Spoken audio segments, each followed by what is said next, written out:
मौलाना फजल रहमान के मौक़िफ़ की ज़रूर कोई वजूहात होंगी। JUI का अपना मौक़िफ़ है और हम उनके मौक़िफ़ का एहतराम करते हैं। लीगी रहनुमा अता तारण की प्रोग्राम तब्दीली में गुफ्तगू।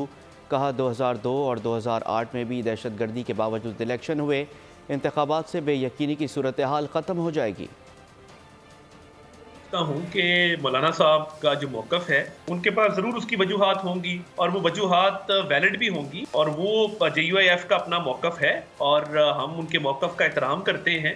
और देखिए 2002 में दहशत गर्दी की लहर थी, 2008 में बेनज़ीर भुट्टो साहिबा की शहादत आपके सामने है।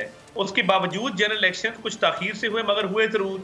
मगर मैं ये समझता हूँ कि इलेक्शन जितने जल्दी हों, जो बेयकीनी की सूरत हाल है वो ख़त्म होगी, मुल्क एक मुस्बत डायरेक्शन में जाएगा। मेरी जमात तो बड़ी वाज़ेह तौर पे इलेक्शन के हक में है और बिल्कुल टाइमली इलेक्शन होना चाहिए। तो हम तो बिल्कुल इस पे ऊपर कोई सेकंड ओपिनियन नहीं है हमारा कि 8 फरवरी से आगे इलेक्शन नहीं जाना चाहिए। इलेक्शन मसाइल नहीं है, इलेक्शन मसाइल का हल है। सब्सक्राइब करें और बेल दबाएं ताकि कोई खबर रह न जाए।